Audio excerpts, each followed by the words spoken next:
Bien, on vous souhaite une bonne soirée. Vous avez affronté les dangers du virus. Alors une bonne soirée pour toutes les personnes à la base. Un bonsoir pour les personnes qui sont dans la salle de cinéma. Et puis pour ceux qui suivent sur Internet. Donc Malraux, l'espace Malraux, on est à la base.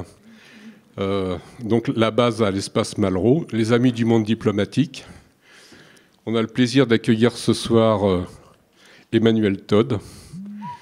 On espérait l'avoir un petit peu plus tôt, puis on a eu quelques difficultés. Bon, on est heureux pour ce soir de le recevoir.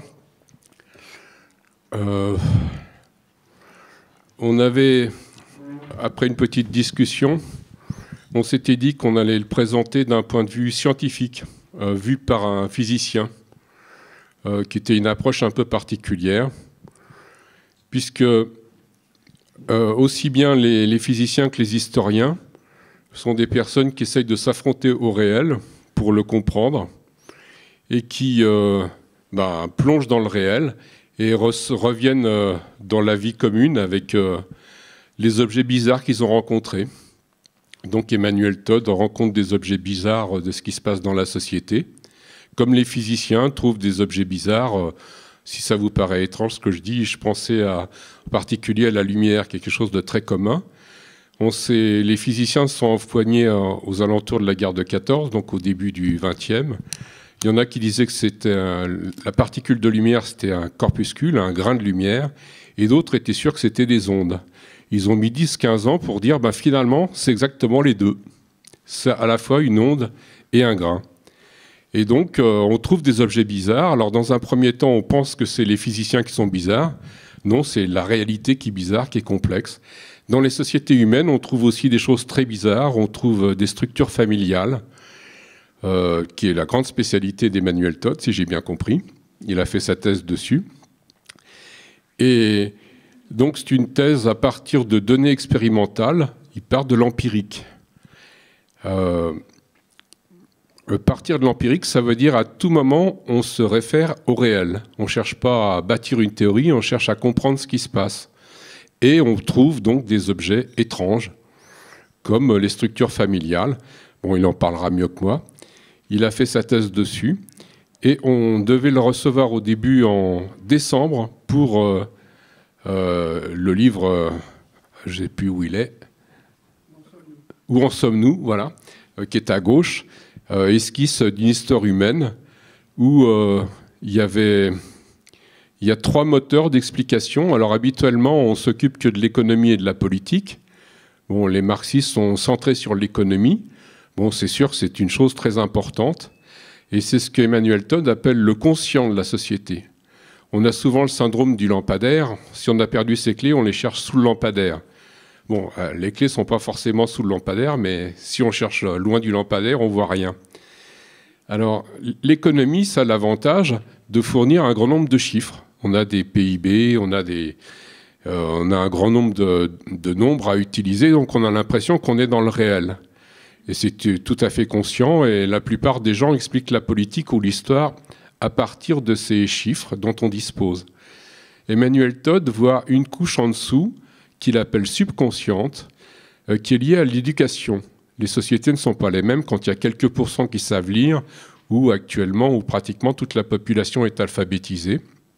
Et on verra qu'alors qu'on pouvait penser au départ que plus il y a d'éducation, plus le concept d'égalité se développe, finalement, on a vu une chose étrange, je parlais de choses étranges tout à l'heure, c'est que ça a amené une stratification dans la société. Il y a à peu près 30% qui ont fini leurs études supérieures, je pars sous le contrôle du maître, 30% qui ont fait des études secondaires et à peu près 30% qui ont été bloqués au primaire. Et donc, on va en parler plus tard, ça déclenche une espèce de mépris en cascade dans la société. Ça, ce n'est pas directement lié à l'économie. Il y a des rapports avec l'économie, mais ça n'est pas limité à l'économie.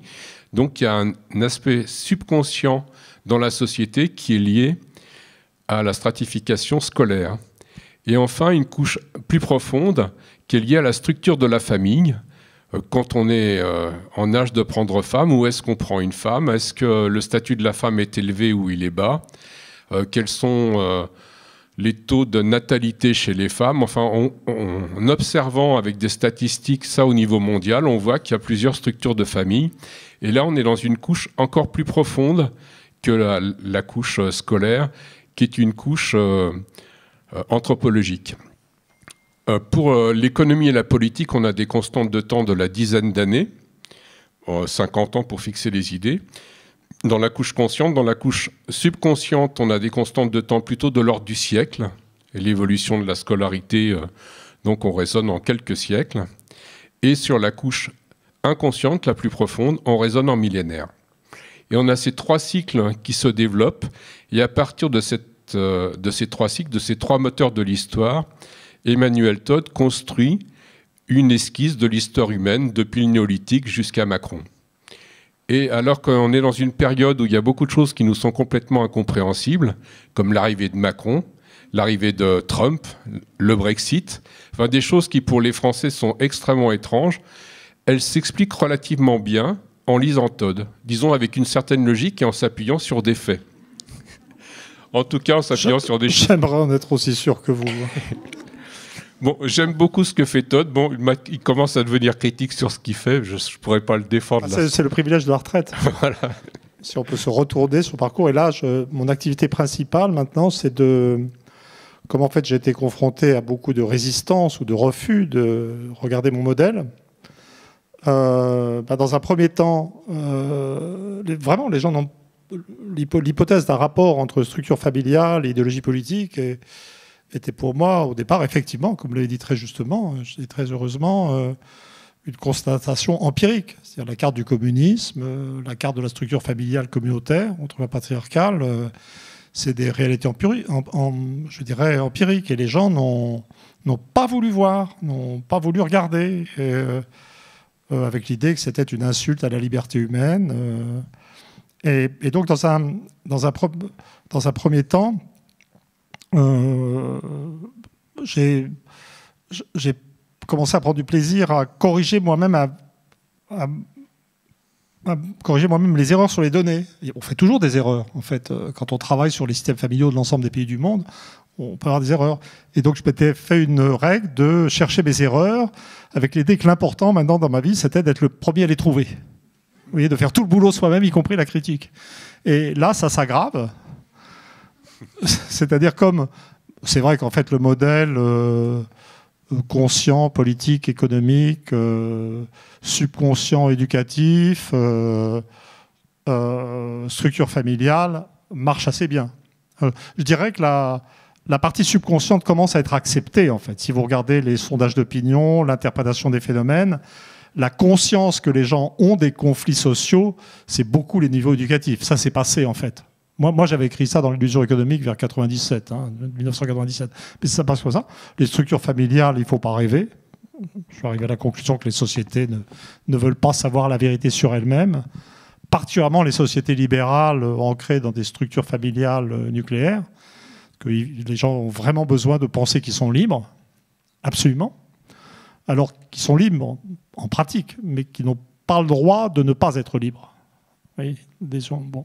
Et donc maintenant, je me suis dit, je vais maintenant commencer à corriger des imperfections du modèle. Et ça m'a pris à Angers l'autre jour.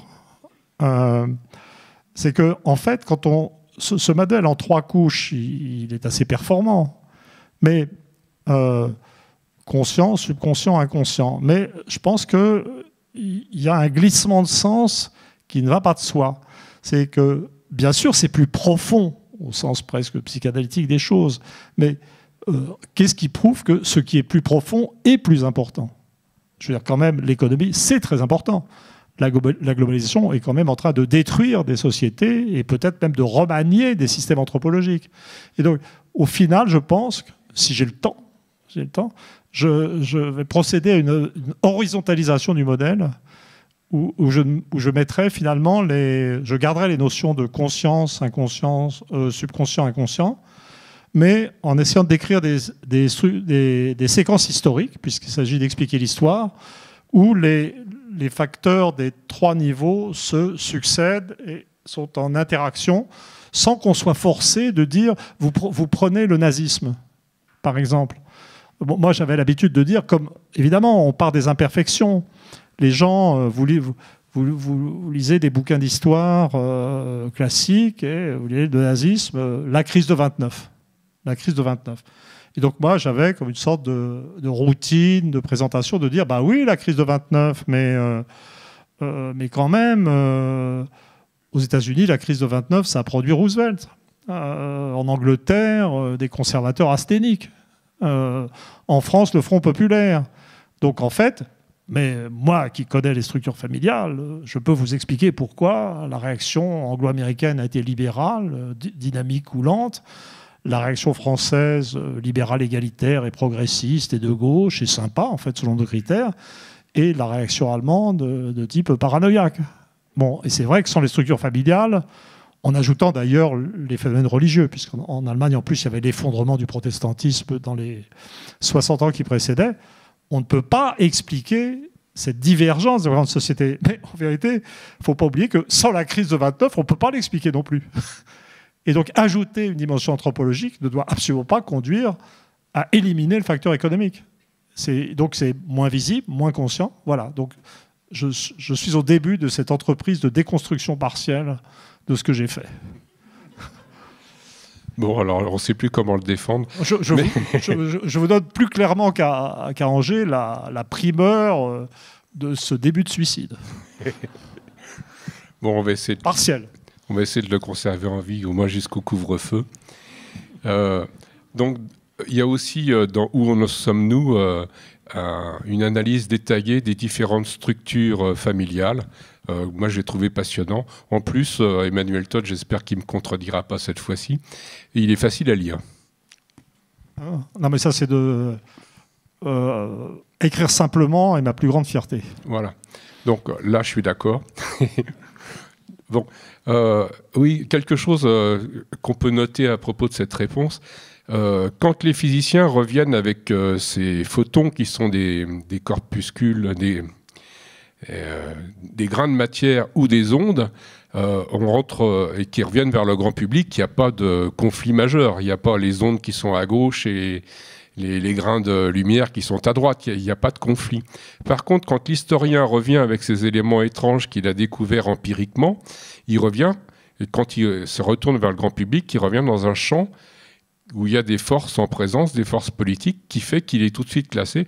Ben, s'il pense ça du nazisme, et il l'associe à une certaine structure de famille, la famille souche, alors il y a des tas de conséquences politiques. Donc on imagine qu'Emmanuel Todd a des tas d'idées politiques à partir de ce qu'il a ramené, comme si les physiciens qui prenaient parti pour les ondes avaient un point de vue politique sur les ondes. Dans les deux cas, s'affronter au réel, c'est s'affronter à des objets étranges.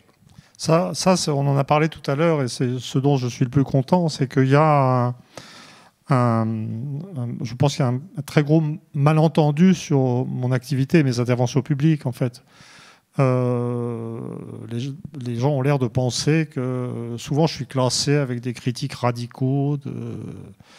Bon, pourquoi pas, ça ne me gêne pas, mais le gros de mon identité fondamentale est une identité de chercheur.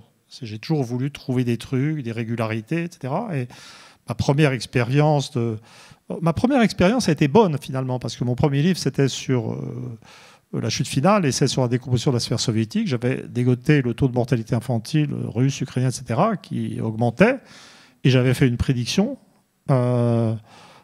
disant le système est foutu, il va se casser la figure. Alors, ça avait été assez bien reçu, parce que c'était dans l'esprit de l'époque, ça. Ça tombait, je brossais dans le sens du poil. Vous savez, il y avait eu les nouveaux philosophes, juste en même temps. Raymond Aron était ravi. Il m'avait invité à déjeuner.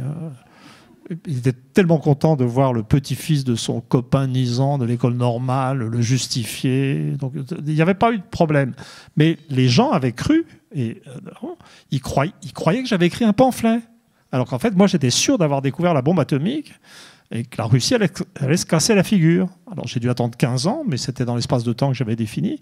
Mais bon, ça n'avait pas été traumatisant, hein, très agaçant quand même. Mais alors, le coup d'après, si on peut dire, la découverte de cette coïncidence entre structure familiale communautaire et carte du communisme, structure familiale communautaire, c'est le père, ses fils qui se marient, les femmes sont échangées entre les familles paysannes comme des paquets. Et puis quand le père meurt, l'héritage ou ce qui en reste est divisé entre les fils. C'était valeur d'autorité, d'égalité. Communisme, autorité, égalité, ça marchait très très bien, c'était très simple. J'ai découvert ça, j'ai généralisé. Dans un bouquin, je me suis enfermé pendant 1 an ou 6 mois, je ne sais plus, à la bibliothèque du Musée de l'Homme, vérifiant de façon méthodique, c'est-à-dire où j'arrivais à la Thaïlande, je ne savais pas moi ce que si j'avais trouvé cette structure familiale en Thaïlande, mon modèle aurait été foutu, puisque la Thaïlande n'a pas eu de mouvement communiste puissant.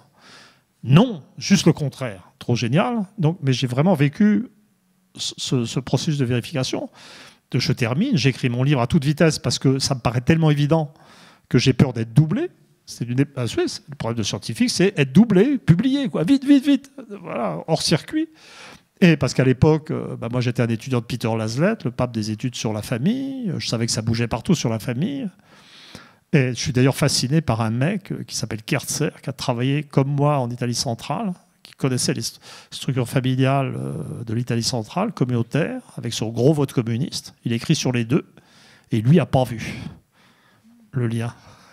Il me fascine. Il m'a fait une critique dégueulasse sur la traduction anglaise de mon premier bouquin. Mais voilà, vous voyez, mais là, quand je parle, j'ai l'air mesquin, ou de régler des comptes, mais c'est des mesquineries de savants. C'est pas des mesquineries idéologiques. Et d'ailleurs, les haines de savants peuvent être terribles, hein, parce que je veux dire, s'affronter en termes d'intelligence, c'est quand même plus angoissant que s'affronter sur des questions de valeur. Hein, ça met plus en question, au fond. Voilà. Et donc j'arrive.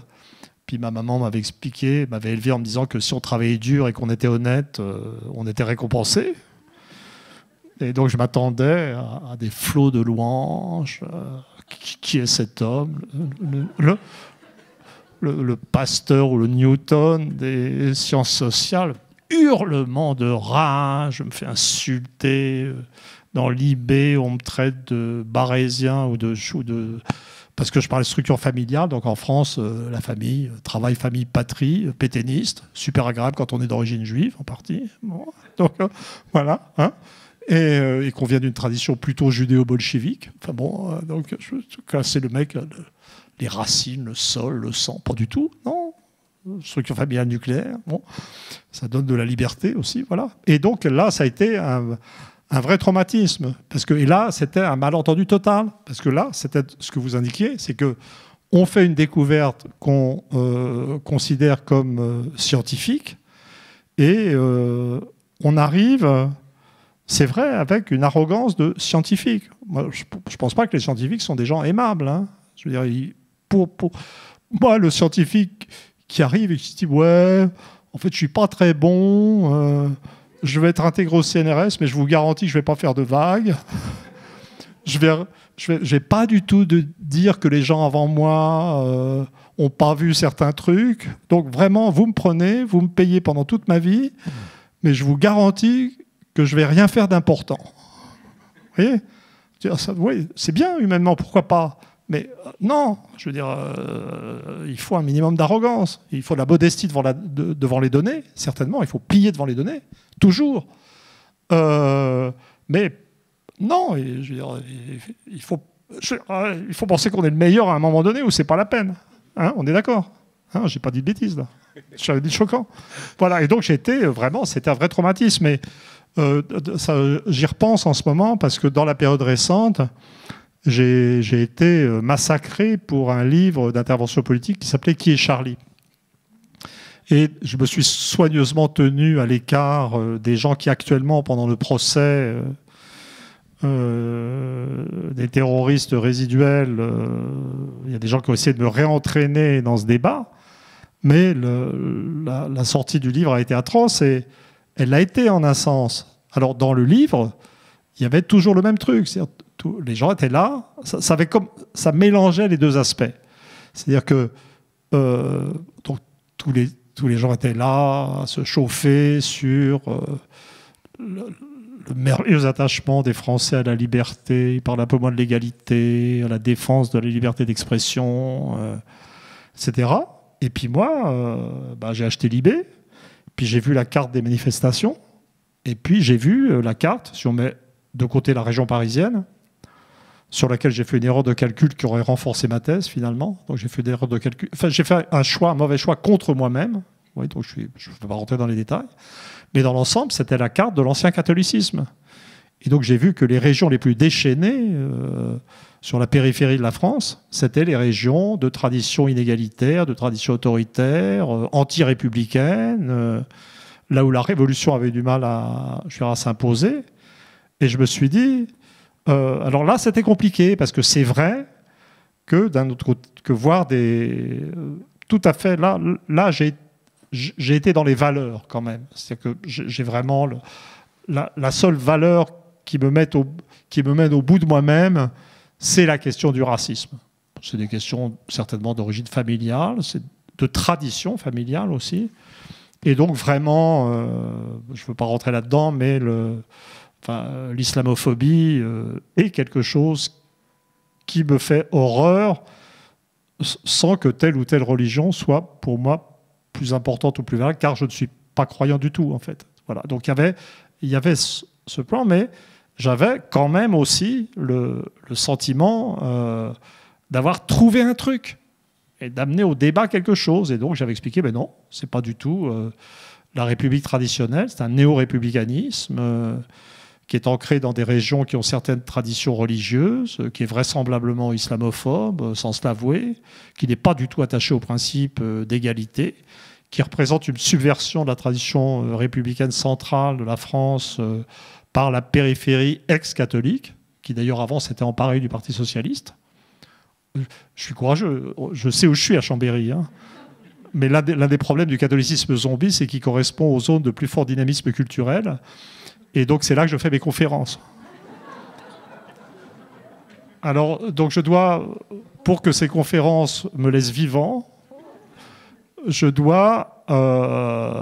je dépends du niveau éducatif lié à l'effondrement, pas lié au catholicisme, mais à sa disparition.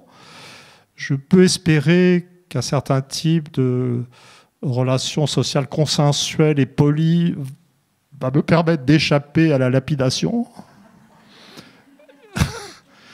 Et ça se passe généralement comme ça. Par contre, dans les régions nucléaires égalitaires dont je défends la tradition, je ne fais jamais de conférences. Parce que c'est là qu'il y a des problèmes éducatifs. Voilà, en général. Je simplifie un peu, mais c'est ça. Mais, donc là, il y a eu un... donc en fait, ça a été affreux. J'ai été insulté par tout le monde, etc. Et en fait, sur le plan pratique... ça m'a beaucoup plus démoli que temporairement, j'espère, que l'histoire purement scientifique de la troisième planète, des structures familiales et de l'idéologie. C'est-à-dire, j'ai fini, bon, c'est pas gravissime, mais j'ai fini par tomber malade, ça m'a plus affecté. Mais en fait, je pense que c'est parce que j'étais plus vieux et moins solide. Et que j'avais, quand j'ai sorti la troisième planète, j'avais une trentaine d'années, en fait, j'étais assez précoce quand même. Et j'étais très solide, probablement suffisamment autiste, vous voyez, et suffisamment arrogant et désagréable pour mieux supporter le choc. Mais donc ça ne m'a pas rendu malade, ça m'a juste rendu très malheureux, très en colère. Et je me suis dit, puisque c'est comme ça, je vais leur montrer. Et j'ai passé 6 ou 7 ans à faire l'invention de l'Europe pour montrer que j'avais raison. Qui a bien marché pour de mauvaises raisons d'ailleurs. Bon, ça a continué. Mais en fait, en termes de choc, je pense que le premier était plus important. Parce que c'est, sur le fond, beaucoup plus dur de se faire renvoyer dans les cordes quand on a trouvé un truc magnifique en termes d'explication historique, qui marche très bien et qui m'a permis de nourrir toute une carrière de chercheur en conflit avec l'université et de survivre. Et c'est plus grave, au fond, quand on est un chercheur, que s'empéguer avec ses concitoyens des classes moyennes auxquelles on appartient, parce qu'on est dans des problèmes de l'instant. Voilà. J'espère que je suis clair. Bon, j'ai l'impression que j'ai compris. Je vais prendre un autre exemple dans la physique, où quelquefois on ramène des objets étranges dans en s'affrontant au réel, et puis on intervient dans un champ politique qui est très actif, politique ou religieux. Donc un exemple un peu plus ancien avec un Polonais, Copernic, qui trouve que c'est plutôt le Soleil qui devrait être au centre de notre système. Lui, il l'a trouvé avec des maths, des mathématiques. Il y a un religieux, Giordano Bruno, qui trouvait qu'on pouvait faire une philosophie à partir de ça. Bon, c'était pas la bonne époque, ils l'ont brûlé. Donc, quelquefois, il y a des découvertes scientifiques, là, le fait de l'héliocentrisme, qui n'était pas compris à une époque donnée, comme les structures familiales pouvaient ne pas être comprises au moment de qui est Charlie. Oui, mais on en a parlé tout à l'heure. C'est-à-dire que les découvertes scientifiques, alors là, c'est des découvertes scientifiques qui sont liées à, si on peut dire, l'idéologie de l'Église, en fait, et à la vision de l'homme. Et au final, quand il s'agit d'expliquer la nature, la science finit toujours par avoir raison. Je veux dire, entre l'homme et la nature, il n'y a pas photo. La nature subsistera. Oui, mais il a fallu beaucoup de temps. Même Galilée, un siècle après. Je vais vous dire, moi, là, il s'agit d'un problème entre le chercheur et la société. Et la société, c'est d'autres hommes. Et on ne peut pas avoir la même confiance en un triomphe de la vérité. Parce que moi, je suis plutôt arrivé à la conclusion que les sociétés, ou certaines sociétés, ne veulent pas savoir la vérité sur elles-mêmes. Et donc, il m'arrive de me dire, tout ce que j'ai fait, c'est très sympa, mais ça sera enfoui, parce que, comme je disais tout à l'heure, les gens qui vivent dans des cultures individualistes ne veulent pas se poser la question de savoir d'où vient leur individualisme, de savoir qu'il est déterminé aussi par autre chose, et que s'ils voulaient avoir un tempérament totalitaire et mettre en place un système totalitaire, ils n'y arriveraient pas. C'est le problème des communistes anglais, en fait. J'avais une grand-mère anglaise communiste, mais elle a fini... C'est une originale, et qui a fini plutôt au Parti communiste français, d'ailleurs. Et donc voilà, donc moi, Alors, c'est vrai que dans les pays de famille souche, donc la grande polarité en France, c'est le centre nucléaire égalitaire, les parents, les enfants, et jamais plus comme ménage, dès les 17e, 18e siècles, et même bien avant. Et puis, sur une périphérie, vous avez des types souches, c'est des systèmes de primogéniture masculine, plus ou moins parfaits, parfaits dans le sud-ouest au 19e siècle, imparfaits sur le reste de la périphérie. Et ce que j'ai noté quand je faisais des conférences, c'est que dès le début, les gens qui sortaient des provinces de familles souches, autoritaires et inégalitaires dans leurs valeurs, et qui savaient l'importance, c'est ce qu'on appelle des sociétés à maison, où l'appartenance à une maison, la succession sur une maison était presque plus importante que son propre être. En fait, les gens comprenaient. Les gens comprenaient mieux. Quand on me posait une question, c'était toujours un mec du Sud-Ouest. Le sommet de ma carrière d'anthropologue français, je me souviens très bien, je vois encore la salle, au fond, un mec qui se croit malin me pose des questions sur la famille basque. Puis la formulation de cette question m'avait paru un peu bizarre. Famille souche a un droit d'aînesse absolu, c'est-à-dire où l'aîné des filles peut hériter, la plupart du temps, pas dans toutes les vallées, mais dans certains, où l'aîné des filles peut hérite si c'est elle l'aîné des enfants. Et puis, je pose cette question sur la famille basque, et je lui dis, mais vous, monsieur, vous êtes basque ou béarnais? Le béarn, c'est primogéniture masculine.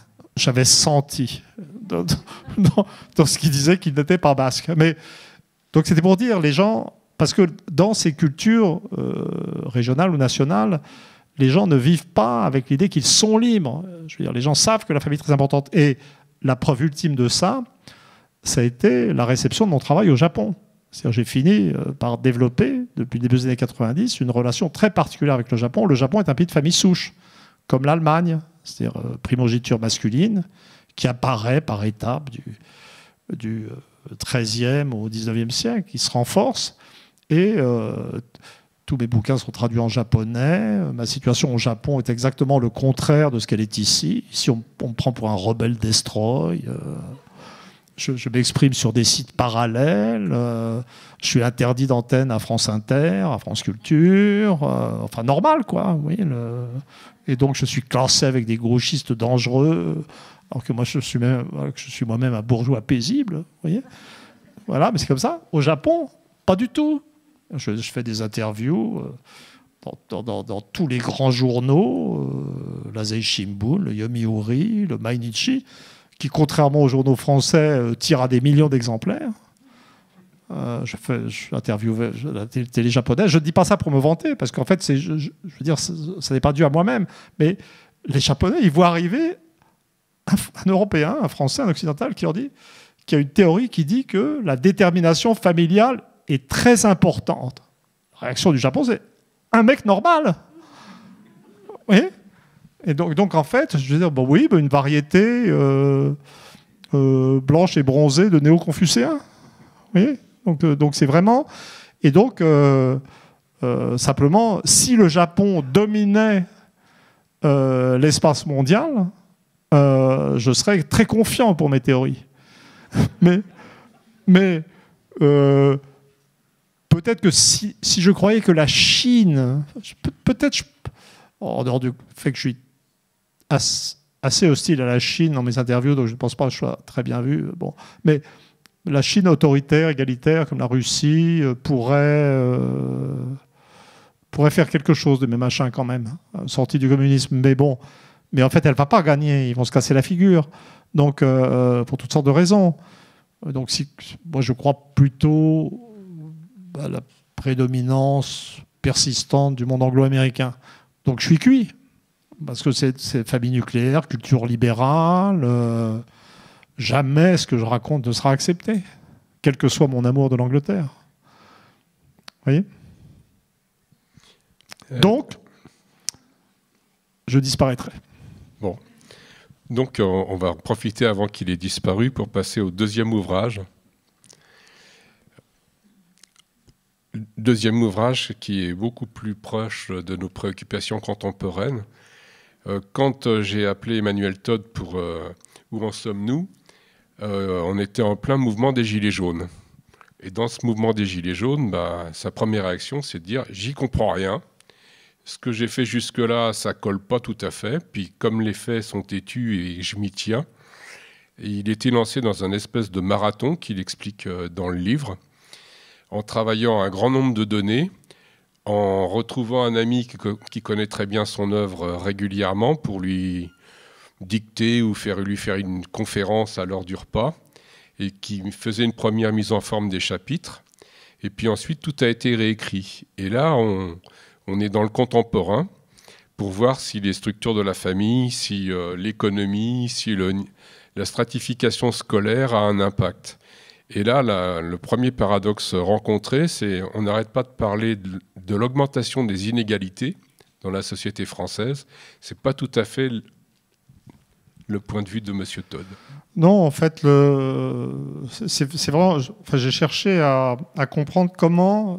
la problématique du livre, c'était comprendre comment la France si elle est votée par référendum le traité de Maastricht en 92, ça a été une catastrophe économique. Cette catastrophe économique, de plus en plus manifeste, s'est accompagnée, qui a amené la France à perdre pied complètement face à l'Allemagne en Europe, une diminution de puissance considérable, une diminution d'importance des élites françaises elles-mêmes, comment ça a mené à une disparition de l'opposition à la monnaie unique. Comment c'est fait contradictoire. Ça, c'est un problème scientifique. C'est accepter l'évidence de données en apparence contradictoires. Comment expliquer et pour voir ça, j'ai réétudié les années 1990-2020. Donc c'est une étude enfin peut-être pas 2020 exactement, puisque le livre a été publié avant 2020, donc ça aurait été un peu inquiétant que j'aille jusqu'à 2020, mais une trentaine d'années. Et donc j'ai vraiment, très honnêtement, rebalayé tout le champ. Donc la première chose que j'ai constatée, c'est que le modèle de montée des inégalités ne fonctionnait pas. Peut-être un tout petit peu en haut, mais c'est même pas certain. Et puis, comme je disais, comme les élites françaises ont subi une diminution de puissance relative à l'échelle du monde, finalement, la baisse est aussi pour les gens de tout en haut. Par contre, ce que j'ai constaté, admis, en disant ce que je pense des indices de prix de l'INSEE, c'est qu'en fait, il y a une baisse de vie, du niveau de vie en France, qui est parallèle pour toutes les catégories sociales. Donc, et donc j'ai été amené petit à petit à me poser contre les modèles qui dominent actuellement pas de fragmentation, parce que l'atomisation, je suis assez d'accord pour certains secteurs de la société française. Mais prenons l'archétype, c'est le modèle de Jérôme Fourquet, le modèle de l'archipélisation. C'était très intéressant. Et là, on est vraiment dans le cadre d'un débat qui, en fait, derrière, dans les coulisses, c'est absolument scientifique, parce que Fourquet est un copain. Et donc, on en a discuté. Et donc, il n'y a pas de... je dis, c'est des désaccords de nuances d'interprétation. Moi, je serais plutôt, finalement, j'y réfléchissais en venant dans le train. Lui, c'est le modèle de l'archipel. Il faudrait citer Guy lui aussi, avec le modèle France, etc. Moi, c'est le modèle du Titanic, en fait. C'est-à-dire, on est tous en train de couler ensemble. Et dans ce bateau qui coule, les gens sont de plus en plus en conflit avec les autres. Ce qui est un modèle qui existe dans la vie sociale.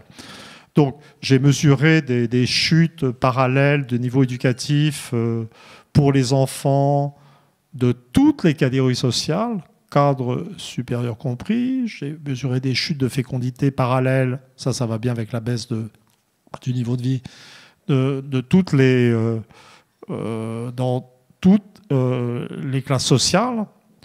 Une homogénéisation du territoire. On parlait des gilets jaunes. Quand je vous disais que je ne comprenais pas, c'est que je ne comprenais pas parce que ça n'avait pas de carte visible. Et simplement parce que le phénomène des gilets jaunes se répartissait de façon assez homogène ou circulait dans l'espace national sans référence à toutes les géographies anciennes. Et donc moi, j'ai été amené à discerner plutôt un modèle d'homogénéisation et de convergence dans la chute de tous les éléments de la société française. Voilà. Alors, je continue ou oui, vous m'interrompez, c'est comme vous voulez. Alors, je vous interromps pour vous précisiez votre découpage de la société française. Oui. Si vous l'avez en tête. Oui, alors j'ai fait de l'INSEE revu par Marx. C'est-à-dire j'ai pris les nomenclatures, les catégories socio-professionnelles. Enfin, maintenant, on dit PCS, mais moi, je parle toujours à l'ancienne, catégorie socio-professionnelle de l'INSEE. Et j'ai un peu rajouté des catégories invisibles en haut, et puis je les ai mises un peu en mouvement, si on peut dire. Donc, ma description de la société française, c'est, si on part du haut, je pars du haut, j'ai une toute petite pellicule supérieure, qui n'est même pas les 1% supérieurs, qui doit être les 0,1% supérieurs. Et en haut, je ne mets pas comme on le ferait dans cette gauche qui se pense extrême, mais que je ne perçois pas comme très extrême personnellement. Je n'ai pas perçu des classes capitalistes abominables. Je veux dire, il y a des capitalistes abominables en France, pas de problème. Voilà. Mais en fait, ce que j'appelle aristocratie stato-financière. Parce que la catégorie sociale dirigeante en France, c'est la haute bureaucratie et pour moi, le rapport de pilotage et de domination de la société française, qui est une société capitaliste, mais pilotée par l'État qui s'est installé après la Deuxième Guerre mondiale, est toujours valable. Il est toujours valable. Il est d'autant plus valable avec le temps que les stratégies absurdes économiques mises au point par ces catégories sociales supérieures, qu'il s'agisse d'invention de l'euro, monnaie étatiste absurde, ingérable, ou de tentative de néolibéralisation de l'État lui-même en installant dans toutes les administrations, les hôpitaux, l'enseignement, une pellicule bureaucratique supérieure dont la fonction est de rendre le fonctionnement de l'État plus libéral, aboutit en fait à une prolifération bureaucratique et une société civile maltraitée, une industrie maltraitée qui s'effondre. Le modèle, c'est qu'on a un capitalisme en effondrement et un État qui se renforce sans cesse, alors que tout le monde croit que l'urgence, c'est de combattre le néolibéralisme. Pour moi, c'est vraiment très important. Il y a un élément de fausse conscience.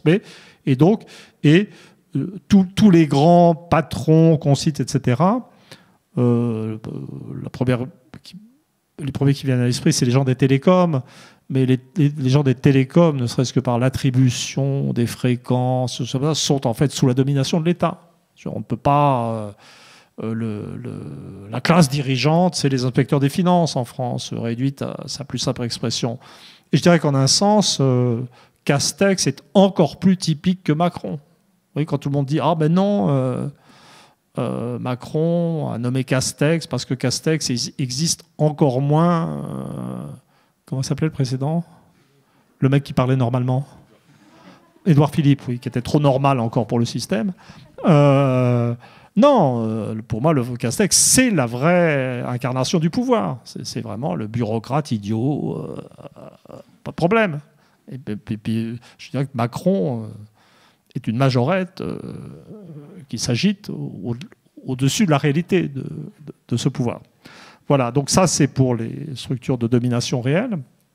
En dessous, j'ai ce que j'appelle, si mes souvenirs sont exacts, la petite bourgeoisie CPIS, c'est-à-dire ce qu'on appelle noblement dans les catégories de l'INSEE cadres et professions intellectuelles supérieures, beaucoup d'entre nous, sans doute, ici. En tout cas, c'est ma classe, en fait, moi.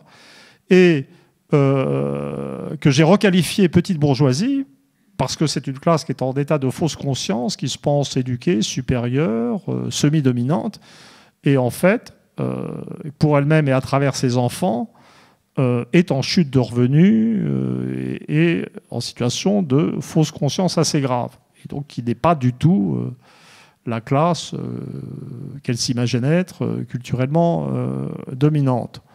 Au-dessous, j'ai un immense bloc que j'appelle majorité centrale atomisée, et qui doit être 50% de la population qui regroupe employés qualifiés, professions intermédiaires, techniciens qui sont dans les professions intermédiaires d'ailleurs, et puis indépendants, etc. Et puis au-dessous, ce qui reste, que j'appelle prolétariat en hommage à Marx, mais ce qui reste des milieux populaires, c'est-à-dire les ouvriers et les employés non qualifiés. Ce qui a beaucoup évolué, voilà l'empirisme au travail. L'empirisme au travail. On ne pense pas à la société a priori. Je vais vous montrer comment je travaille.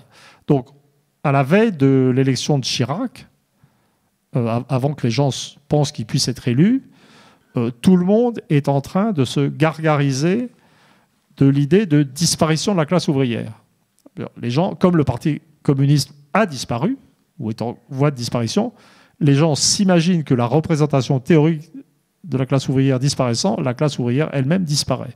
Je vais dans la cave de l'Institut national démographique, où je travaillais à l'époque, je prends les recensements, je regarde et je vois que ouvriers plus employés, les employés, les ouvriers étant des hommes, les employés des femmes, le plus souvent, les deux étant mariés ensemble, c'était 50% de la population. Et j'arrive à la vision d'une France où la moitié de la population, c'est toujours les milieux populaires. Et donc je dis, mais attention, c'est là-dedans, et je constate que les évolutions électorales les plus violentes sont dans ces milieux. Et puis je fais un modèle où je dis que non, Balladur ne sera pas élu, Chirac peut être élu. En fait, il n'a pas fait une percée de tête dans les milieux populaires, Chirac. Mais il a été suffisamment moins mauvais que Balladur pour passer. Là, j'ai repris les mêmes données. Et là, j'ai constaté autre chose. C'est-à-dire que là, il y avait une réduction de masse de la classe ouvrière dans les 30 dernières années, liée à la désindustrialisation. La désindustrialisation expliquant elle-même assez largement la baisse du niveau de vie, parce que les classes culturellement dominantes ne sont pas forcément les classes économiquement productives, et que maintenant, le monde ouvrier n'était plus au centre de gravité de quoi que ce soit. C'est un monde périphérique. C'est bien ce qu'on sent d'ailleurs. Et donc j'arrive à une représentation de la société qui en fait a été assez peu critiquée. Alors, à ce stade, ce qui était intéressant, c'était les mécanismes de fausse conscience. La fausse conscience ou la non-conscience est vraiment au cœur des choses. Ça, c'est une notion marxiste quand même. C'est aussi un petit peu... moi, j'ai toujours admiré Marx en tant que personnage, sorte de chercheur... Marx historien, oui, et puis qui n'a pas peur de son nom, quoi. Donc, quand même... il y a autre chose que la science, quand même, quand on parle de la société. C'est-à-dire l'ironie, c'est pas mal aussi, quand même. Bon, et donc, voilà. Et donc j'ai mesuré fausse conscience à tous les niveaux, sauf un niveau qui est plutôt dans la non-conscience. Donc, fausse conscience de la catégorie supérieure, les dirigeants, je veux dire, qui ont fabriqué une monnaie qui a assuré leur propre diminution, qui ne comprennent pas ce qui leur arrive et qui ne comprennent pas pourquoi... je parle des très grands français, etc. Pourquoi ils font rire les Américains, ils doivent maintenant obéir aux Allemands, pourquoi les Anglais se tirent, enfin, ils ne savent plus ce qui se passe, quoi. Donc peut-être... et que Macron représente assez bien par son refus de la réalité, en fait. Hein? Donc, et de provocation infantile de toutes les vraies puissances du monde, qui sont sa politique extérieure ou son absence de politique extérieure. Et puis, le plus intéressant pour moi, c'est la petite bourgeoisie CPIS, qui se pense dominante et qui ne l'est pas. Et là, j'arrive, à travers cette catégorie-là, la notion de fausse conscience, de compensation, de cascade des mépris. C'est-à-dire que, modèle Titanic, hein, tout le monde coule, et dans ce monde qui coule, c'est trop dur de penser vers l'extérieur, c'est trop dur de penser une modification de la réalité systémique.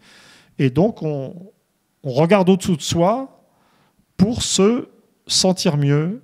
Et là, j'établis un truc qui est pour moi un mécanisme fondamental, même si c'est techniquement assez difficile à prouver. Là, il y a une question de saut de la foi. C'est ça qui est difficile en sociaux aussi. Et ben, de même qu'on a au bas de la pyramide fausse conscience et mépris, au bout de la cascade des mépris, avec les ouvriers en perte de vitesse qui méprisent les immigrés et leurs enfants, c'est le mépris du bas, c'est celui dont tout le monde a conscience. Et c'est un mépris qui est, je dirais, dénoncé par les gens à éducation supérieure de la petite bourgeoisie CPIS. Donc c'est un mépris que les gens voient d'en haut.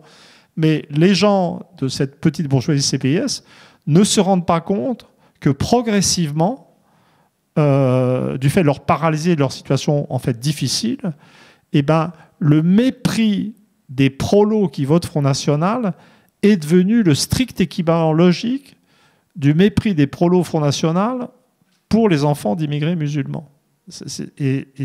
Voyez, et on arrive, alors ça donne, il y a des éléments de preuve extrêmement intéressants, et j'ai trouvé, c'est vraiment de la recherche ce bouquin. Donc évidemment, les dernières présidentielles, ça sera plus comme ça la prochaine fois. Les profs ont compris que Macron se foutait de leur gueule, les méprisait.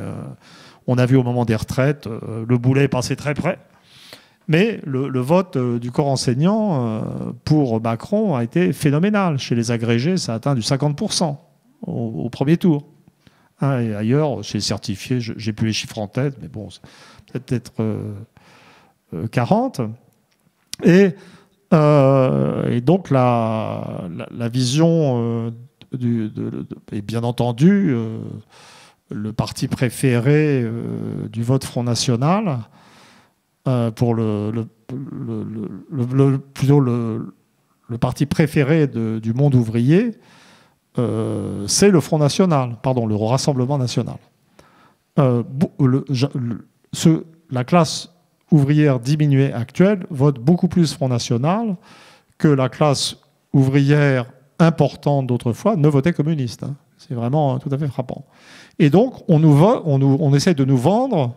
En fait, ensemble, c'est 45% du corps électoral. Donc, 55% des gens n'ont voté ni Macron, ni Rassemblement National, ni Marine Le Pen, et autre chose. Donc, ce qui a été vendu et ce qui continue sans doute d'être vendu et ce à quoi on nous prépare pour les prochaines élections, c'est l'affrontement titanesque de deux forces qui sont en opposition, qui sont une sorte d'arc électrique tendu au-dessus de la société française, Et j'ai fait, comme par calcul de routine, j'ai calculé des coefficients de corrélation départementaux entre tous les candidats du premier tour de la dernière présidentielle. Si vous avez 2 gros candidats, c'est assez normal d'avoir une corrélation significative et négative, puisqu'ils se partagent un gâteau. Si on se partage un gâteau, on a, corrigez-moi si je me trompe, une corrélation négative. Mais là, vous vous souvenez du chiffre ou pas? Voilà, c'est ça. Je vérifiais parce que la journée a été rude. Et je trouve, entre le vote Marine Le Pen et le vote Macron, un coefficient de corrélation de 0,93. Le maximum, c'est 1. De ma vie, je n'en ai pas vu un aussi élevé. Et en tant que chercheur, je m'étais dit, si un coefficient de corrélation dépasse 0,85, c'est probablement qu'on a affaire à quelque chose comme une tautologie et qu'on mesure une corrélation d'une variable avec elle-même, mais apparaissant sous une autre forme. Alors, on a un deuxième élément, c'est que le vote Marine Le Pen était fortement corrélé avec lui-même aux précédentes élections. C'est-à-dire qu'il existait, lui, le vote Marine Le Pen avait une existence autonome. Mais les chiffres nous disaient que si, pour un département donné, on connaissait le vote Le Pen, on pouvait prédire le vote Macron. Mais ça montre simplement que la détermination des gens, statistiquement, je ne parle pas de tel ou tel individu, je ne veux pas avoir de nouveau les ennuis que j'ai vus avec qui est Charlie. Je veux dire, certains individus sont libres quand même. Mais ça veut dire simplement que la motivation probable des individus qui ont voté Macron, au fond, le dénominateur commun, c'était qu'ils votaient contre Le Pen dès le premier tour, à un moment où il n'y a aucun risque. Et donc là, il y a un petit élément de saut de la foi. Et ben, c'est que finalement, c'est une vérification de ce que je suggérais tout à l'heure, de mépris descendant. Et c'est que simplement, les gens qui ont voté Macron, et qui se pensaient société ouverte, dynamique, Startup Nation, contre les ouvriers fermés, abrutis, etc., était voter Macron, c'était affirmer sa supériorité, mépris descendant, sur les catégories populaires. Et là, on doit pouvoir trouver peut-être une autre explication à ce coefficient de corrélation, mais la règle en science, c'est que tant qu'on n'a pas mieux, on garde ce qu'on a. Hein, vraiment. Voilà.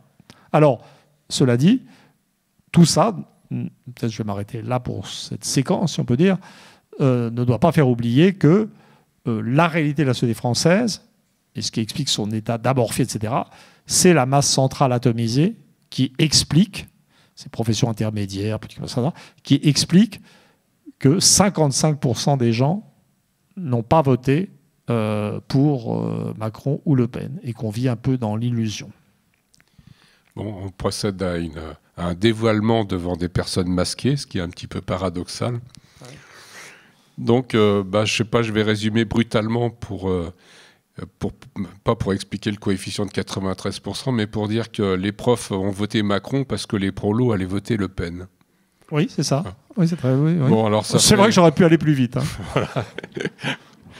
Bon, et puis qu'on a des fonctionnaires qui se prennent pour des libéraux, c'est-à-dire pour casser l'État, mais ils sont tous fonctionnaires à l'intérieur de l'État. Oui. Bon, donc on a un livre avec un certain nombre de paradoxes. Je voudrais terminer sur très très important. C'est chaque fois que quand je fais un livre d'intervention comme ça, je l'avais fait avant d'écrire Après la démocratie. Je relis les luttes de classe en France de Marx et le 18 Brumaire. C'est un acte rituel et je me bidonne toujours autant. Et je cherche à trouver je le dis pas trop, mais je cherche à trouver des équivalents. Je l'ai pas dit dans le livre, mais un jour je dirai qui je pense en Ledru-Rollin de la vie politique actuelle. Mais là, dans le 18 Brumaire, l'un des concepts que j'ai trouvé, c'est le concept d'autonomisation de l'État, quand même déjà. Et alors, ça n'a pas autant de rapport que ça. Hein. Il y a une dimension artistique dans la recherche, d'inspiration.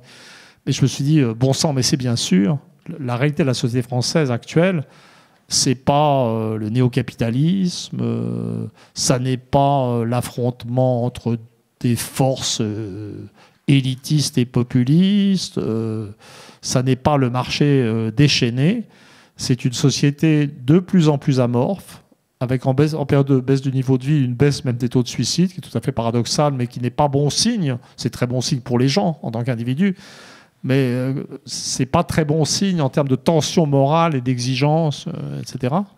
Et attendez, je termine parce que je vais m'y perdre. C'est un livre compliqué quand même. Et puis je travaille sur un autre livre en ce moment qui devrait assurer ma crucifixion finale. Et donc, en fait, la réalité de la société française, c'est deux groupes en perdition ou en chute, dans la fausse conscience, petite bourgeoisie CPIS, monde ouvrier, une masse centrale atomisée, tout le monde s'appauvrit, et dans ce champ de ruines idéologiques, les partis ont disparu, bien sûr, les partis sont partis, il n'y a plus de partis politiques, les partis politiques ayant disparu, l'État prend son autonomie de plus en plus, et tous les efforts de l'État pour revivifier le marché, donner de l'argent aux MEDEF, faire tout ce qu'on peut, n'aboutissent en fin du compte que parce que l'industrie est détruite à chaque pas par cette gestion de gens qui ne savent pas ce que c'est que le marché, on arrive à un phénomène d'émergence autonome de l'État comme acteur. Et je voudrais dire un mot quand même. Je trouve que si je décris mon modèle tel qu'il est, il résiste, contrairement à nous tous, assez bien à l'épreuve du Covid. C'est-à-dire que, par exemple, les premières idées, la notion de le modèle Titanic, c'est-à-dire d'une société qui n'a plus les ressources matérielles pour faire la critique des indicateurs de prix, de l'INSEE, etc. On nous parle d'une société qui s'enrichit, et puis on se réveille, et puis on ne peut pas produire de masques, on ne produit plus les équipements nécessaires pour faire face, on découvre l'état réel des hôpitaux, on découvre l'appauvrissement en fait, du pays. Bon, il est clair que l'effondrement industriel qui s'aggrave va simplement produire une accélération de ces mouvements. Et quant à la thèse de l'autonomisation de l'État, c'est presque effrayant. Je ne suis pas en train de dire qu'il ne faut pas appliquer les consignes sanitaires. C'est pas ça du tout. Mais ce que je dis, c'est que de plus en plus, ce qu'on a sous les yeux, c'est une haute bureaucratie en liberté et qui agit sans même en ne faisant même plus semblant de demander des autorisations fictives à l'Assemblée nationale. Là, on est... Si vous pensez ce que c'est que... J'ai même pas dit que j'étais contre. Vraiment, je ne sais pas. Je n'ai pas tellement d'opinion sur ce couvre-feu. Je sais pas. L'une des caractéristiques de la situation, c'est que tous les gouvernements sont perdus partout. Il n'y a pas tellement de raisons. J'ai plutôt Boris Johnson à la bonne. Et les gens considèrent que sa gestion n'est pas tellement performante non plus. Donc c'est pas ça. Mais le Parlement anglais continue de voter dans la situation. Nous, c'est terminé, on n'en parle même plus. C'est tout de suite l'état d'urgence. Et donc, je trouve que le modèle tient bien le coup quand même. Tient bien le coup. Bon, comme on est arrivé à peu près à l'issue de la partie conférence, peut-être quelques mots sur le fait que l'Europe n'arrête pas de se présenter comme le plus important dans la démocratie, comme là où la démocratie se fonde. On voit en ce moment une autonomisation de l'État, un Parlement qui ne tient pas compte des résultats des référendums, enfin une démocratie qui commence à dysfonctionner. On se rappelle, c'était votre propos de l'Europe des années 30 et années 40. On se retrouve avec un paysage qui peut faire peur quand on voit ce qui arrive. Oui, bon, ça j'en avais parlé à la fin de Où en sommes-nous, mon livre précédent, et je donnais une explication anthropologique et religieuse. C'est-à-dire, je disais, mais regardez, les pays de vraie tradition libérale sont les pays de famille nucléaire individualiste. Donc c'est la France, la France du bassin parisien, c'est l'Angleterre, c'est la Belgique, la Hollande, ou la partie maritime des Pays-Bas, etc. Mais la réalité de la zone euro, c'est que c'est une région qui est dominée plutôt, où le type familial majoritaire, c'est la famille souche, allemande, périphérie française, Vénétie, Autriche, nord de l'Espagne et du Portugal. et puis des traditions religieuses catholiques qui n'ajoutent pas tellement au tempérament démocratique. Mais je donnais une interprétation, et je disais, non mais écoutez, regardez, on accuse l'Europe d'être une zone, un système dominé par sa bureaucratie, ensuite par un pays dominant hégémonique, l'Allemagne. Je dis non, je veux dire, on peut dire qu'on n'aime pas l'Europe, mais on ne peut pas l'accuser d'être ce qu'elle est. C'est une région dominée par des structures familiales et religieuses autoritaires et inégalitaires. Et donc c'est un espace dans lequel se déploient les valeurs d'autorité et d'inégalité. Autorité et inégalité entre les pays, en fait. Donc, et puis, autorité et inégalité, je dirais, dans la gestion des pays, des sociétés. Mais en un certain sens, pour moi, l'anthropologie ici, familiale ou religieuse, c'est simplement quelque chose qui permet d'accepter de voir ce qui se passe, et puis surtout qui permet de ne pas traiter l'histoire comme une sorte de yo-yo où il n'y a pas de phénomène d'inertie. On parlait de physique. Hein, et l'un des fondements, si j'ai bien compris, de la physique classique, c'est le principe d'inertie. Hein, l'un de mes premiers moments de réflexion physique, c'est, je me souviens, en arrivant à la gare de Saint-Germain-en-Laye, venant de Saint-Lazare, enfin rentrant dans ma ville natale de Saint-Germain-en-Laye, j'étais petit, et je ne comprenais pas pourquoi, quand je sautais du train, je n'avais pas immédiatement une vitesse zéro par rapport au quai, et pourquoi je me cassais la figure. Je trouvais ça scandaleux. Je ne suis pas fou, c'est le principe d'inertie. Hein, et donc, dans les France, on n'attendrait pas ça d'un objet lancé qui s'arrête tout d'un coup comme ça. Hein. Mais actuellement, les gens qui ont construit l'Europe ou qui se gargarisent de l'idée que l'Europe est devenue le cœur de la démocratie mondiale, que l'Amérique de Trump est une abomination dangereuse, etc., sont en fait en train de dire qu'il n'existe pas en histoire de principe d'inertie. Ils n'acceptent pas de voir que si on regarde la zone euro dans les années 30, ça va être Salazar, à la fin Franco, ça va être Mussolini, ça va être un régime dictatorial fascisant en Autriche aussi, ça va être l'Allemagne de Hitler. Les Pays-Bas, c'est autre chose, la Belgique, c'est autre chose. La France, c'était à l'époque autre chose, mais si on se place dans l'idée de continuité historique, la réalité de la France, c'est pas juste le libéralisme. C'est toujours une oscillation. Au moment où l'Angleterre mettait en place la monarchie parlementaire, au XVIIe siècle, la France mettait en place l'absolutisme Louis XIVien. C'est-à-dire que la France a en elle-même, dans ses traditions, la virtualité de systèmes autoritaires, qui ne mènent pas des contraintes absolues sur la vie civile, mais quand même de systèmes autoritaires. Et donc voilà. Mais ben voilà, ça me paraît clair. Hein, enfin, pour moi en tout cas. Bon, les autres, je sais pas. Bon, si c'est pas clair pour tout le monde, est-ce qu'il y a des questions à poser? Est-ce qu'on est prêt pour les questions? Oui. On a peut-être des micros. Bon, parfait. Vous avez évoqué les CSP+, les bourgeois et les... Un peu plus fort, je suis retraité et sourd. Alors, les jeunes, vous mettez où? Hein? Je pense que la vérité, c'est qu'on...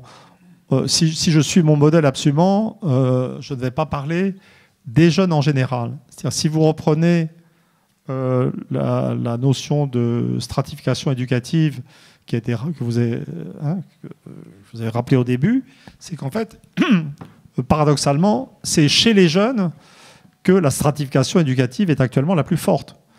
Si vous prenez le monde des retraités, les gens qui ont fait des études supérieures, parmi les retraités, ne sont pas si nombreux que ça encore. Et plus on avance en âge, parce que les études supérieures n'étaient pas très développées. Et donc, la réalité du monde des jeunes, c'est qu'il est extrêmement stratifié sur le plan éducatif. Et donc, c'est probablement dans le monde des jeunes que la division de la société est la plus forte. Ça explique beaucoup l'inactivité, je dirais, socio-politique de la jeunesse.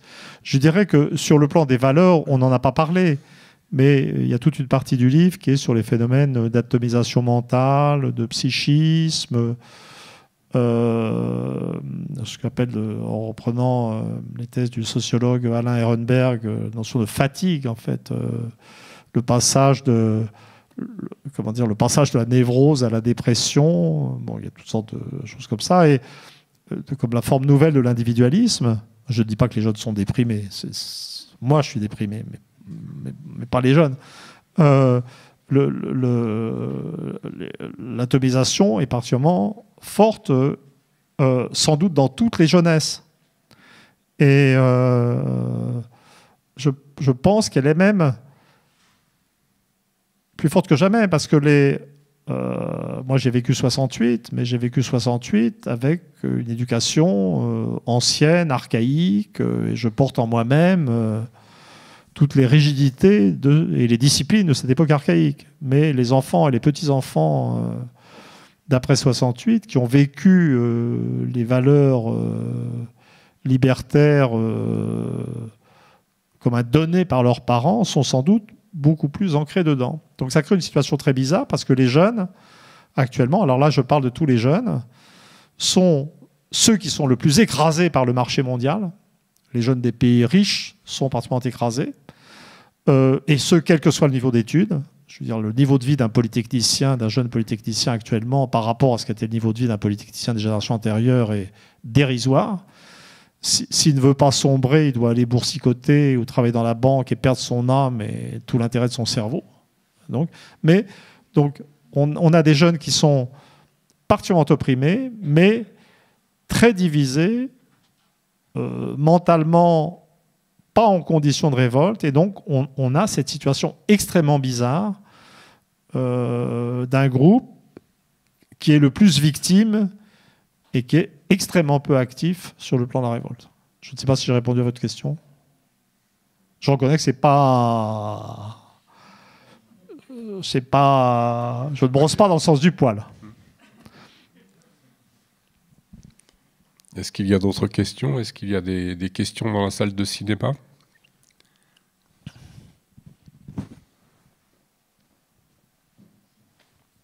Bonsoir. Pardon, je suis un peu loin derrière vous. Vous parlez beaucoup de la conscience ou de la subconscience de ce qui construit les idéologies politiques ou nos votes. Est-ce que vous avez aussi étudié la conscience ou la subconscience de l'urgence climatique? Pas du tout. Alors, je reconnais que c'est un point sur lequel je suis...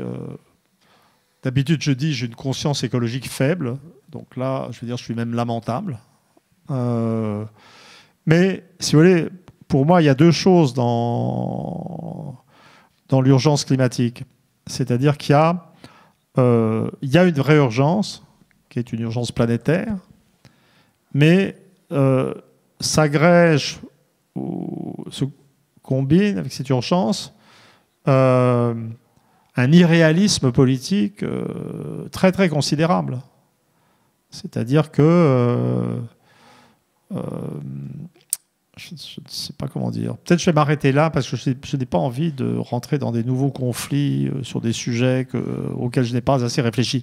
La grandeur du chercheur, pour moi, c'est d'arriver à un moment où il dit mais écoutez, je n'ai pas réfléchi à ça, je ne suis pas compétent, je ne connais pas les données et je vais donc fermer ma gueule. Bon. Donc là, on est tombé dans l'impasse. Hein. Donc il y avait une impasse pour l'oral. Je crois qu'il y a des questions Internet. Voilà, il y a des questions Facebook. Il y en a deux. La première, ça concerne la dégradation des conditions de vie du monde occidental. Pourrait-elle être expliquée par des causes énergétiques, en particulier l'approvisionnement en pétrole? Bon, je pense que ça veut dire qu'on a passé le pic de l'extraction du pétrole, en 2008 d'ailleurs, si je ne m'abuse. Donc est-ce que ça peut expliquer? Non, la baisse du niveau de vie dans le monde occidental, dans les catégories populaires puis dans l'ensemble, elle est associée au processus de la globalisation. Le processus de la globalisation, ça a été, par le libre-échange, par la liberté de circulation du capital, ça a été la destruction des appareils industriels des pays les plus avancés, une sorte de transfert de classe ouvrière, comme si les gens voulaient se débarrasser de leur classe ouvrière nationale. Ça on pourrait dire que c'est un rêve bourgeois. C'est l'idée, on va avoir le capitalisme sans ouvriers. Donc c'est juste trop génial. Et donc on va faire travailler les Chinois. on va faire travailler les gens d'Europe orientale, puisque les anciennes démocraties populaires sont une sorte de Chine intérieure en termes de salaire. Ça permet de l'écart entre les prix de vente un certain temps et le coût de la main-d'œuvre dans ces pays, ça permet des taux de profit fabuleux. Mais au bout d'un certain temps, on se rend compte que on ne peut pas vivre et maintenir un niveau de vie sans production sur le terrain. C'est une idée qui, si on était dans un monde mental, idéologique normal, c'est une idée sur laquelle tout le monde devrait être en train de se ruer, puisque l'épidémie de Covid a montré que sans système industriel, on était foutu. Je ne sens pas une prise de conscience de cette urgence. Voilà ma réponse. L'urgence climatique, d'accord, mais aussi l'urgence industrielle qui n'est pas forcément incompatible, en fait. Donc vraiment... et ça va être la punition ultime. J'avais dans le mystère français, que j'avais fait avec mon copain Lebras, j'avais fait une carte régionale, une carte des régions françaises exportatrices et non exportatrices nettes. Hein, et j'avais été très surpris, découverte empirique, les faits, de voir que parmi les régions exportatrices, il y avait toutes ces régions industrielles présentées comme en déshérence, dont beaucoup votaient Front National avec des oreilles paumées. Et les gens semblent ne pas se rendre compte que quand on aura fermé la dernière usine de pneus et foutu à la porte le dernier ouvrier, etc., c'est le niveau de vie de toutes les classes moyennes qui va s'effondrer. Parce que c'est encore quand même du travail de ces gens, ce travail de ces gens qui assurait notre niveau de vie. Vous voyez ? C'est vraiment le... Et alors, l'énergie... écoutez, depuis la crise du pétrole, de la guerre c'est la guerre du Kippour, j'attends des problèmes avec la production pétrolière, j'attends un épuisement des ressources naturelles qui ne vient jamais. Les États-Unis viennent reconquérir leur place de premier producteur mondial d'hydrocarbures. Les États-Unis vont beaucoup moins mal qu'on ne croit économiquement. J'étais surpris aussi l'autre jour. C'était pour un travail pour des Japonais. J'ai été regarder l'évolution du revenu médian aux États-Unis, et en fait, il remonte. Hein. Il remonte. C'est ça, regarder les données directement. C'est bon. Bien sûr, on regarde les États-Unis en surface, on voit une vie politique totalement folle, un pays schizophrène, et qu'on présente comme en totale déliquescence, mais la vérité, c'est qu'économiquement, ils ont mieux géré la crise que nous, parce qu'ils ont injecté plus d'argent dans l'économie, mais sans protéger systématiquement des entreprises qui, de toute façon, dans un système normal, auraient fait faillite. Et donc là, on aura un autre paradoxe à expliquer. C'est un autre livre à faire. Peut-être que ce serait mieux qu'un Américain le fasse. Pourquoi est-ce que l'Amérique, qui va plutôt mieux que d'autres économiquement, est dans cet état de schizophrénie politique ? Il y a une deuxième question Internet. Oui, deuxième question Internet, donc pas en rapport avec les livres, mais c'est une question géopolitique qui est sur la Turquie. Comment interprétez-vous l'affirmation de la Turquie dans un monde méditerranéen instable ? Voilà. Et je rajouterai, moi, une question perso, de géopolitique encore. Tout à l'heure, vous avez dit la Chine va se casser la figure. Est-ce que vous pourriez étayer un petit peu ça ? Parce que moi, j'ai plutôt l'impression, alors certainement que je suis influencé par les médias mainstream ou d'autres, mais que ce soit aussi bien au niveau de la gestion de la crise, justement, du Covid, que dans les nouvelles technologies. Juste pour prendre l'exemple de la 5G, la Chine est largement devant les États-Unis, par exemple. Oui. Alors, pour la Turquie, il y a une dynamique de la société turque qui existe. La Turquie est finalement un assez gros pays et dont je ne suis pas spécialiste et je ne vais pas rentrer là-dedans. Quand je pense à la Turquie, je me demande pourquoi la France s'est mise en première ligne pour affronter la Turquie. Je ne vois pas la logique. Je ne dis pas qu'il ne faut pas faire des choses en politique étrangère, mais je ne vois pas la logique, je ne vois pas la montée d'une obsession turque, parce que réellement, la Turquie, c'est le problème des États-Unis, c'est le problème de la Russie, c'est le problème de l'Iran, c'est peut-être le problème de l'Arabie Saoudite, j'en sais rien, c'est peut-être le problème d'Israël, mais je ne vois pas pourquoi la France, dont les ressources économiques sont très faibles, les ressources militaires pas mal engagées en Afrique, je ne vois pas du tout. Alors, par contre, j'ai eu l'occasion de le faire l'autre jour à la chaîne RT France. Moi, je vois toute la politique extérieure de Macron comme une agitation de compensation, comme je dirais.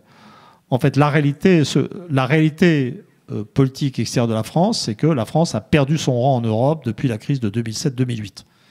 L'Allemagne est devenue hégémonique, dominante.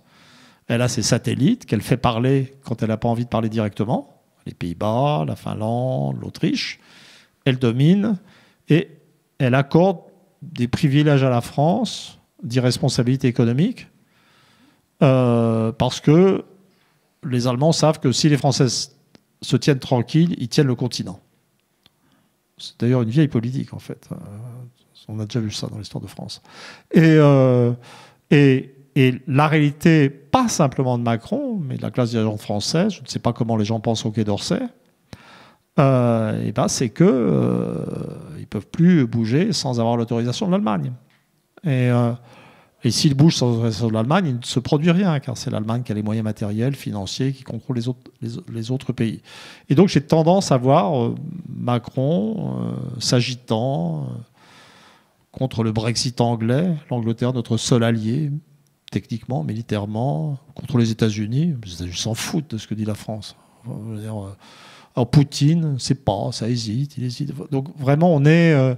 mais on n'a pas parlé de la deuxième partie des luttes de classe en France, dans laquelle je dis qu'aucune politique n'est possible en France à cause de l'euro, puisqu'un pays qui n'est pas maître de sa monnaie ne peut pas changer de politique économique. Pas simplement la monnaie, mais l'inclusion dans un espace économique européen, etc. Donc, toute la politique intérieure française est une comédie. Il faut monter... Alors, je suis très, très pressé de savoir quel va être le prochain spectacle.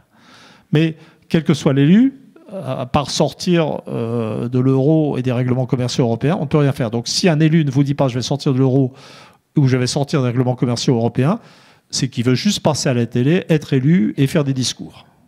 Voilà. Mais là, ces derniers temps, réfléchissant à la politique extérieure, je me suis dit que c'est la même chose. C'est dans un pays qui n'est plus capable d'avoir une politique économique, qui s'appauvrit et se déchire, on n'a pas parlé des déchirements antérieurs, des gilets jaunes et tout le reste, il n'y a pas de politique extérieure possible réellement. Il faut des moyens pour ça.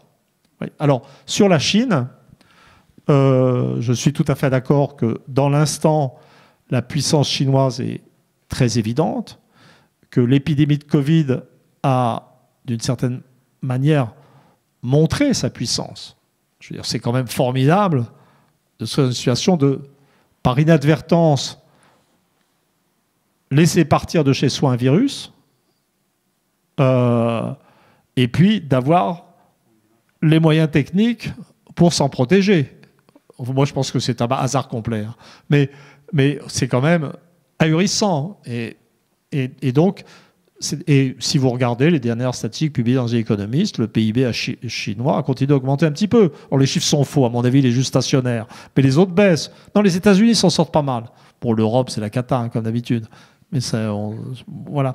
Et donc maintenant, ce qui me fait être sceptique sur la Chine, c'est des phénomènes de longue durée. C'est d'abord des phénomènes de crise démographique à venir, parce que la baisse de la fécondité a été très rapide. Crise démographique qui est aggravée par la remontée de valeurs familiales anciennes associées à la baisse de fécondité, puisqu'il faut avoir un héritier mâle en Chine. Et donc, on a vu le sexe ratio à la naissance s'élever. C'était 118 garçons pour 100 filles, parce que les gens veulent un fils, et que si on a moins de 2 enfants par femme, les probabilités de ne pas avoir de fils sont assez élevées. Donc, ce n'est pas simplement que ça va créer des déséquilibres sur le marché matrimonial, c'est aussi que ça veut dire que les mentalités anciennes sont vraiment toujours là, et que c'est simplement pas vrai que le pays est modernisé en profondeur.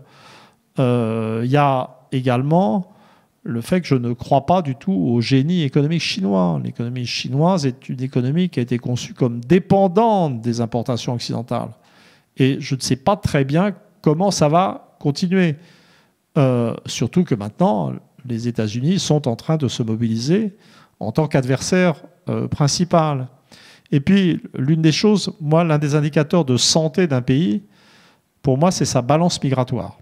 C'est-à-dire, si un pays a une balance migratoire positive, s'il y a plus d'immigrés que des migrants, en un sens neutre, tout niveau socio-éducatif confondu, bah, si c'est que le pays attire et qui dispose d'une certaine dynamique, au risque de heurter tous les islamophobes de France, qui sont maintenant et d'autres, c'est, je veux dire, l'un des rares signes positifs qui restent en France, c'est que l'immigration reste positive. Alors, cela dit, c'est vrai que les mecs s'amassent à Calais pour aller ailleurs. Parce que les gens ne se rendent pas compte à quel point c'est humiliant pour nous d'avoir des gens qui rentrent en fraude dans le pays et qui veulent aller ailleurs. Je ne comprends même pas comment on peut pas. Mais donc, j'aurais tendance à penser qu'un pays qui a une balance migratoire positive n'est pas complètement foutu. Donc, on n'est pas complètement foutu. L'Angleterre, évidemment, ne l'est pas. Les États-Unis ne le sont pas. Les pays d'Europe occidentale ne le sont pas. Bon, la Croatie est en état est au bord de la mort clinique. La Bulgarie, la Roumanie, l'Ukraine se font pomper toute leur population. La Russie, ça va à peu près. Ça va à peu près parce qu'ils tirent de leur espace, de l'ancien espace soviétique, etc. La Chine est lourdement très déficitaire, en fait. Les statistiques sont très peu fiables, mais il y a une balance migratoire négative nette de 1,5 million de personnes par an. Et les Chinois qui s'en vont, c'est pas n'importe quel Chinois. C'est pas ils sont certainement plus dynamiques, et sans doute ils ont plus d'aspiration en termes d'études, mais c'est évidemment les Chinois libéraux. On connaît tous, beaucoup de gens, on connaît des Chinois qui arrivent. C'est pas juste le choix de l'Occident, c'est aussi le choix de la liberté. Donc, quelque part, la culture chinoise traditionnelle, étouffante pour l'individu, régulatrice, étatique, corrompue, devrait paralyser le pays. Mais évidemment, maintenant, c'est le contraire de mes prédictions sur la Russie. Quand j'ai dit que l'Union soviétique allait se casser la figure, j'avais 25 ans. Je disais, c'est dans 10, 20 ou 30 ans. Je prenais un risque. Vous voyez ? Mais si je vous dis, bon, la Chine va se casser la figure dans 10, 20 ou 30 ans, pour moi, le risque n'est pas bien grand. En fait, je veux dire, le pire, je serai toujours là et semi-gâteux et on m'en voudra pas. Il y a une question là-bas. 25. Donc ce sera la dernière question. Oui, je sais qu'Emmanuel Todd n'a pas de boule de cristal, il n'est pas là pour ça, mais on est aujourd'hui à 2 ans effectivement d'une élection, on l'a abordé tout à l'heure, avec un risque presque programmé entre les deux forces qui constituent un arc électrique dans la société, comme vous le disiez. On a un regroupement aujourd'hui des forces progressistes, avec toujours ce plancher de verre. On parlait tout à l'heure de chute vertigineuse de l'industrie. Un plafond de verre qui consiste à ne pas vouloir mettre en débat la question de la mondialisation, du rôle de l'UE et de l'euro dans l'économie qui, effectivement, est dans un sale état. D'un autre côté, comment cette lutte des classes pourrait aboutir à un groupe qui puisse, et dans quel délai on peut envisager un groupe ou une convergence de groupes dans les différentes classes que vous avez citées, qui pourrait enfin, je dirais, détruire ce plafond de verre et aboutir à une plateforme progressiste qui motive véritablement les milieux populaires, la classe intermédiaire, pour un changement de société. Écoutez, il y a une conclusion assez longue de mon livre où je parle de ce qu'il faudrait faire tout en disant que je suis sûr que ça ne va pas arriver. Donc je parle de Lénine, des évangiles, d'une crise religieuse à gérer par la fondation d'un parti politique centralisé, un peu motivé, pour sortir la France de l'Europe et des règlements commerciaux. Donc j'ai mon programme qui est exposé à la fin, mais honnêtement, pour dans 2 ans, je ne le sens pas du tout. Mais détendez-vous. On va essayer de vous mettre dans un grand état d'anxiété avec l'idée qu'il faut absolument choisir quelqu'un. Mais dans la mesure où personne, comme j'ai dit tout à l'heure, ne proposera une prise d'indépendance de la France, etc., personne n'aura la possibilité de ne rien faire, et donc la haute administration régnera. Si vous voulez vraiment vous détendre, pensez que qui que ce soit, Macron, qui a d'autres, Mélenchon, Le Pen, ou je ne sais plus comment s'appelle le vert, là, Jadot, imaginez que quel que soit le visage, la parole, le style du type qui sera au pouvoir, à la présidence, pensez que la réalité du pouvoir sera Castex. C'est-à-dire la haute bureaucratie incompétente. Aucun problème. Et détendez-vous. On disait relax and enjoy it.